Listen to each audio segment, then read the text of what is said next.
Coucou mes lumières, coucou tout le monde, j'espère que vous allez bien, très heureuse de vous retrouver en ce jour de mardi, jour de mars, jour de la protection, donc très heureuse de vous retrouver, je vous envoie plein d'amour, plein de lumière. Alors il y en a qui m'ont envoyé quelques mots sur WhatsApp en disant Monique, est-ce qui t'arrive et tout. Je vous ai déjà dit qu'à côté des vidéos que je fais, j'ai aussi mon cabinet et de temps en temps, comme tout le monde, j'ai beaucoup de travail, donc je ne vous laisse pas tomber, la preuve dès que j'ai un petit moment, je reviens vers vous et c'est avec plaisir, au plaisir vraiment d'échanger avec vous. Alors, de quoi allons-nous parler aujourd'hui?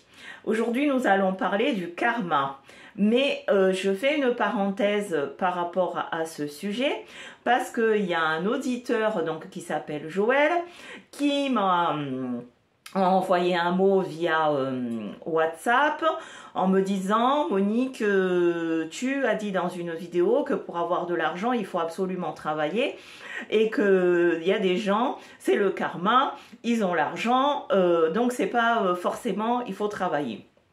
Je conçois. Néanmoins, je vous ai dit que l'argent avait une énergie. Donc, il faut maîtriser cette énergie de l'argent. Et quand on me dit oui, mais on peut avoir de l'argent sans travailler, je ne suis pas d'accord avec ça. Je ne suis pas d'accord dans quel sens? Oui, on peut avoir de l'argent sans travailler. Admettons que vous gagnez au loto.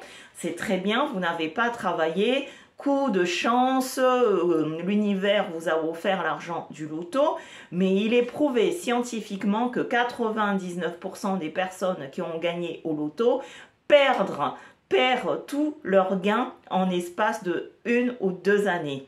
Pourquoi? Parce que cet argent n'a pas été gagné à la sueur de leur front.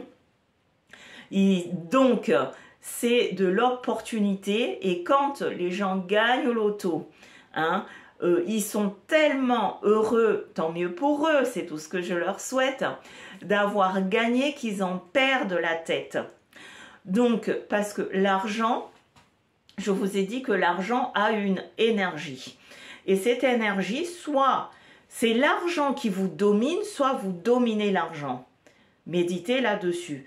D'où l'expression « l'argent ne fait pas le bonheur », mais il contribue un peu. Donc, quand vous avez beaucoup d'argent et que vous ne maîtrisez pas cette énergie d'argent, ça, vous n'aurez pas le bonheur ou vous aurez un bonheur éphémère.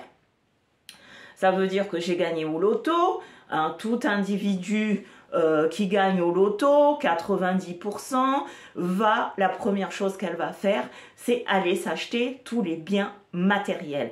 Je vais m'acheter la dernière Porsche ou la dernière voiture de je ne sais quoi que j'ai toujours rêvé, la moto, je vais acheter telle baraque. On réfléchit plus parce que cet argent est arrivé comme ça à la va-vite et c'est d'abord le plaisir matériel. C'est qu'une fois qu'on a assouvi notre plaisir matériel, d'autres c'est je vais en boîte de nuit, je me paye toutes les femmes que je veux ou tous les hommes que je veux, je fais ce que je veux, d'autres c'est le jeu à gogo et on continue en pensant que cet argent c'est un puits sans fond. C'est pour ça que je parle, j'en reviens donc au lien de ce sujet, l'argent et le karma, puisque Joël m'a dit oui mais c'est karmique. Ok, n'oublions pas dans la Bible, quand vous lisez le Notre Père, à un moment donné, on nous dit « Donnez-nous notre pain au quotidien ». Donnez-nous notre pain au quotidien. Le Créateur va nous aider à recevoir notre pain au quotidien à condition qu'on se mette en ordre de marche. Et c'est quoi l'ordre de marche? C'est aller travailler. Je suis désolée, l'être humain est né pour être en mouvement, pas pour attendre que ça se passe. Donc, ok, on peut avoir de l'argent qui tombe du ciel, mais si ce n'est pas à la sueur de votre front, sachez que vous allez perdre tout ça. Il n'y a que 1% des personnes, 1 à 2% des personnes qui ont gagné au loto, qui sont élevées. Et l'énergie de cet argent, qu'est-ce qu'ils vont faire? Ils vont déjà partager à leur famille. Ils vont donner un sens à leur vie, ils vont donner aux orphelins, ils vont créer des fondations et ils vont faire fructifier l'argent. Donc, on revient à une deuxième phrase philosophique, hein. L'argent travaille pour eux, mais ils ne travaillent pas pour l'argent. Je travaille pour autre chose, pour un idylle plus grand, mais je ne travaille pas pour l'argent. Parce que, encore une fois, ne soyez pas l'esclave de l'argent. L'argent, si vous le maîtrisez, cette énergie-là, hein, j'ai de l'argent, donc je vais le faire fructifier, le faire travailler, et je serai un peu tranquille parce que je sais que ça tourne tout seul et mon énergie, mon âme n'est pas focalisée tout le temps sur l'argent. Il faut avoir un but ultime, ne pas penser à l'argent mais penser au but. À quoi va se servir cet argent pour toujours avoir de l'argent? C'est très très important, hein, parce qu'on a tendance à se focaliser sur l'argent alors que il faut se focaliser dans le but, le sens, l'essence même de notre être divin. Pourquoi on est là? Qu'est-ce que j'ai envie de faire? Dans quoi je veux vibrer? Si vous êtes sur votre voie, dans ce que vous voulez vibrer, et que l'argent fait partie de notre quotidien, parce qu'on est dans un monde matériel, mais vous le maîtrisez, croyez-moi, vous n'aurez pas de soucis d'argent, ou si vous en avez, ce ne sera pas le trou, le gouffre, etc. C'est qu'il y a eu un problème karmique. Alors, je viens sur le karma. Je vous ai fait 3 résumés du karma. Dans un premier temps, on va parler du nœud karmique. C'est quoi le nœud karmique? Le nœud karmique, je vais vous donner un exemple concret. Je suis Monique moi et j'ai par exemple mon mari que j'aime mais que je déteste infiniment. Donc je suis dans l'opposition des forces. Je l'aime de tout mon être mais je le déteste aussi. Amour-haine. Et je ne sais pas comment faire et je suis tourmentée. On est dans un nœud karmique. Donc là, le karma nous demande de prendre notre courage à 2 mains et à un moment donné de faire un choix. Ça veut dire que dans notre vie passée, on a déjà eu ce problème-là et on n'a pas résolu. Donc aujourd'hui, dans notre monde matériel, notre âme nous demande de résoudre ce nœud karmique en disant « c'est ça ce que je veux, tel est mon désir ». Et pas être dans un dilemme, oui mais si je le quitte, je ne vais plus avoir ça. Soyez clair dans votre tête et vous allez être bien. Deuxième référence du karma, c'est les blessures karmiques. Les blessures karmiques, c'est une plaie de naissance. Ça veut dire que depuis que je suis née, je ne sais pas trop ce que je fais là, je ne comprends pas. J'ai une souffrance que je ne peux pas identifier. Je ne peux pas mettre un mot sur cette souffrance.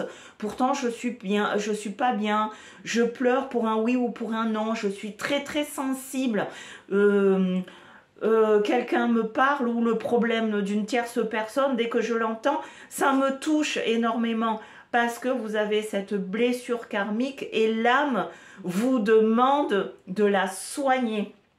Ça veut dire que vous êtes tellement hypersensible avec tout ça, c'est votre âme qui est revenue, nous sommes des êtres incarnés, donc vous êtes revenus pour soigner cette blessure karmique, cette blessure de naissance.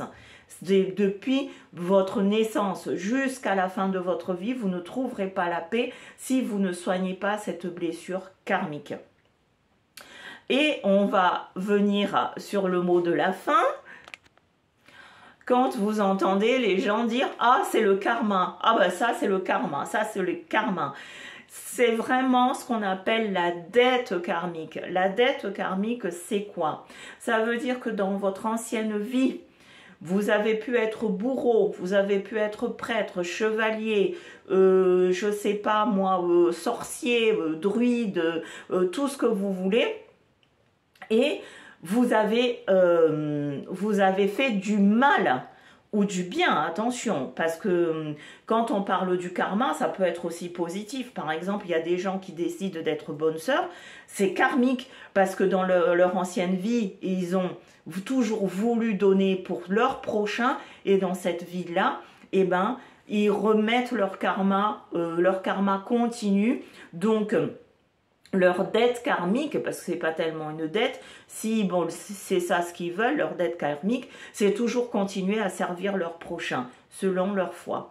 Mais on a aussi, mais on pense plutôt à ça, la dette karmique, c'est des gens qui ont fait du mal dans l'autre monde, dans l'autre vie, dans d'autres mondes, et ils l'emmènent ici, et tout ce qu'ils font, ça foire. C'est leur dette karmique.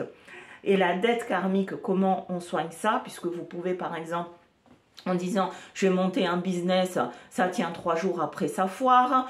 Dans le couple, vous vous êtes marié et ça foire, vous reprenez une autre femme et ça foire.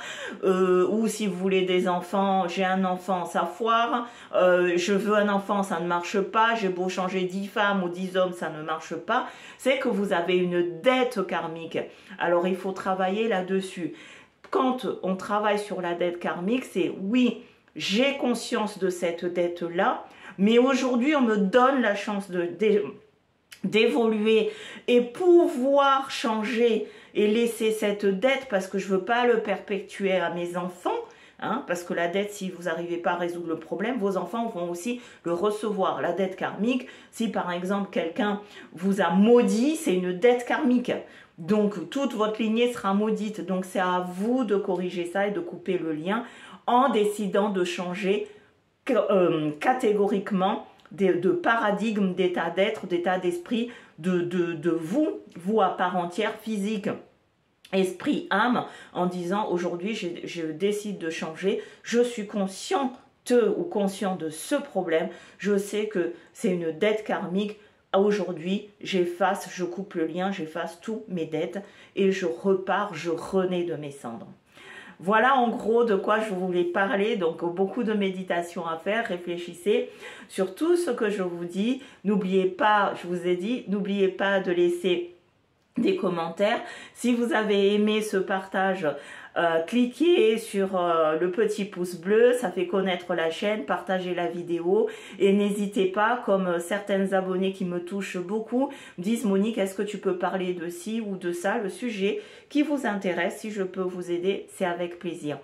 Sur ce, je rajoute, il y a une abonnée qui m'a demandé donc le livre sur la géométrie sacrée.